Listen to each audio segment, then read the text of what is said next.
एक डिक्टेटर का सफर, मुसोलिनी की शुरुआती जिंदगी।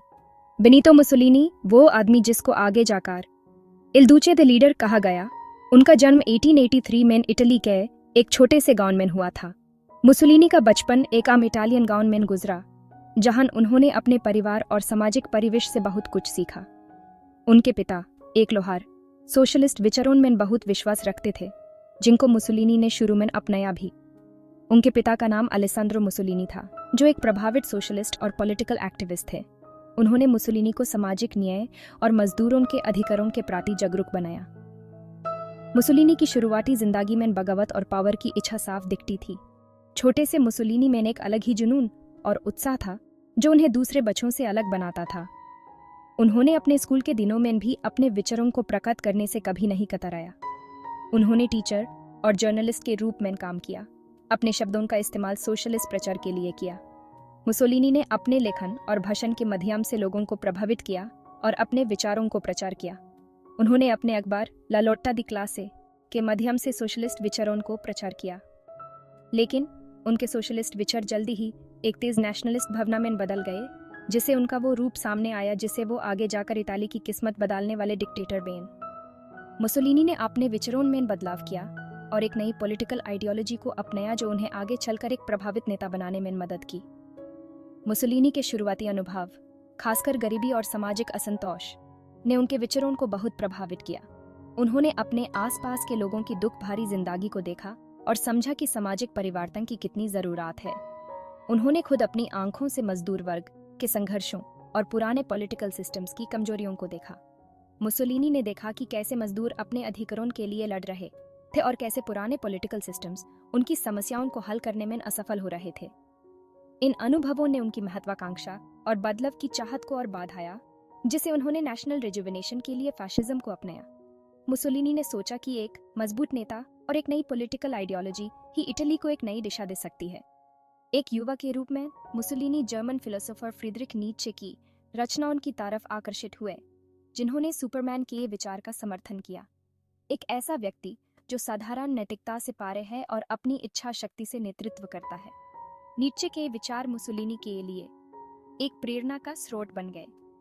नीत्शे के विचार मुसोलिनी की पावर की, खुद की इच्छा और जनता का मार्गदर्शन करने के लिए एक मजबूत नेता की जरूरत के विश्वास से मेल खाते थे।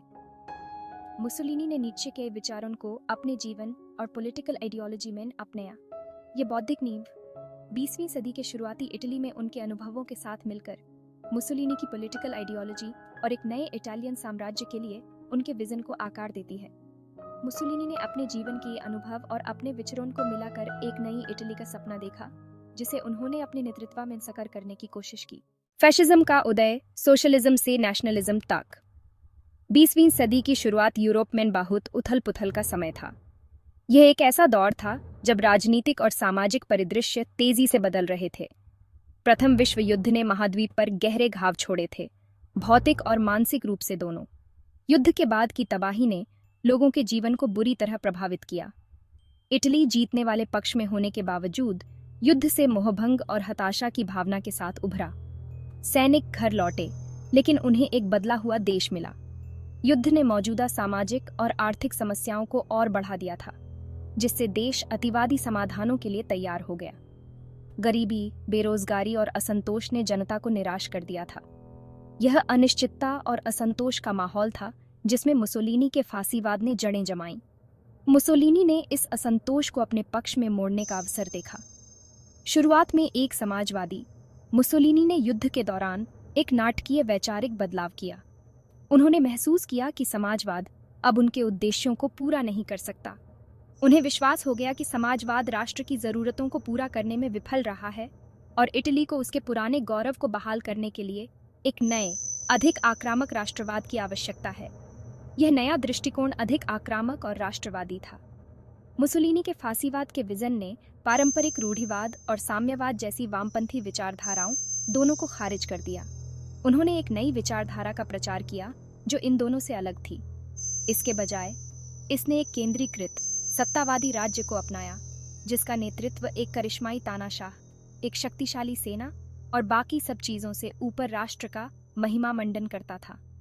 मुसोलिनी ने खुद को इस नए राज्य का नेता घोषित किया। मुसोलिनी ने इटालियन लोगों की चिंताओं और हताशाओं का बखूबी फायदा उठाया, उनके दिलों में एक नई उम्मीद जगाई। उन्हें आर्थिक पुनरुत्थान, राष्ट्रीय गौरव और रोमन साम्राज्य के गौरव के दिनों की वापसी का वचन दिया। ये वादा लोगों के दिलों में गूंज उठा। उनका संदेश विशेष रूप से सेना के जवानों, बेरोजगार युवाओं और मध्यम वर्ग के सदस्यों के साथ प्रभावशाली रहा, जो युद्ध के बाद की अराजकता में खुद को पीछे छूटा महसूस कर रहे थे। ये समूह मुसोलिनी के संदेश से गहराई से प्रभावित हुए। ये असंतुष्ट समूह मुसोलिनी के समर्थन आधार का मूल बन गए, जो एक मजबूत, अधिक समृद्ध इटली के उनके वादे को स्वीकार करने के लिए उत्सुक थे। उन्होंने मुसोलिनी को अपने उद्धारकर्ता के रूप में देखा। मुसोलिनी का फांसीवादी आंदोलन तेजी से गति पकड़ गया, जिसने पूरे देश में एक नई ऊर्जा और उत्साह का संचार किया, जिसने एक विविध अनुयायियों को आकर्षित किया, जो मौजूदा स्थिति से अपने साझा असंतोष से एकजुट थे। ये लोग एक नए भविष्य की उम्मीद में एकजुट हुए। वे एक ऐसे मजबूत नेता के लिए तरस रहे थे, जो व्यवस्था बहाल कर सके, अर्थव्यवस्था को पुनर्जीवित कर सके और विश्व पटल पर इटली का स्थान दृढ़ कर सके। मुसोलिनी ने इस उम्मीद को पूरा करने का वादा किया। मुसोलिनी अपने करिश्मे, उग्र भाषण और राष्ट्रीय पुनर्जागरण के वादे के साथ उन्हें उस समाधान की पेशकश करते दिखाई दे रहे थे जिसका वे इंतजार कर रहे थे। उन्होंने इटालियन जनता के दिलों में एक नई उम्मीद और विश्वास जगाया। The march on Rome, Mussolini की पावर पर पकाद। ये एक ऐसी घटना थी जो मुसोलिनी के उदय का प्रतीक थी। 1922 तक मुसोलिनी के फाशिस्ट आंदोलन ने काफी ताकत हासिल कर ली थी, जिसे ब्लैक शर्ट्स के नाम से जाने जाने वाला एक अर्धसैनिक विंग आकर्षित हुआ। ये ब्लैक शर्ट्स मुसोलिनी के लिए एक मजबूत हथियार बन गए थे। ये काले कमीज वाले दस्ते, जो अपनी हिंसा और भयभीत करने की कार्रवाइयों के लिए जाने जाते थे, राजनीतिक विरोधियों को आतंकित करते थे और पूरे देश में अराजकता फैलाते थे। इन्होंने मुसोलिनी के लिए एक भय का वातावरण बनाया। मुसोलिनी ने ब्लैक शर्ट्स का इस्तेमाल डर और अस्थिरता का माहौल बनाने के लिए किया, सरकार को कमजोर किया और सत्ता में अपने उदय का मार्ग प्रशस्त किया। ये एक चतुर भारी योजना थी जो मुसोलिनी ने अपने फायदे के लिए बनाई थी। अक्टूबर 1922 में मुसोलिनी ने एक महत्वपूर्ण घटना को अंजाम दिया, जिसे द मार्च ऑन रोम के नाम से जाना जाएगा। यह घटना मुसोलिनी के लिए एक महत्वपूर्ण मोड़ थी। मुसोलिनी के नेतृत्व में हजारों ब्लैक शर्ट्स ने राजधानी पर चढ़ाई की, जबरदस्ती नियंत्रण छीनने की धमकी दी। यह एक ऐसा प्रदर्शन था जो मुसोलिनी के इरादों को साफ दिखाता था। सरकार डर और अनिर्णय की स्थिति में बल के इस प्रदर्शन के आगे घुटने टेक दी। यह मुसोलिनी के लिए एक बड़ी जीत थी।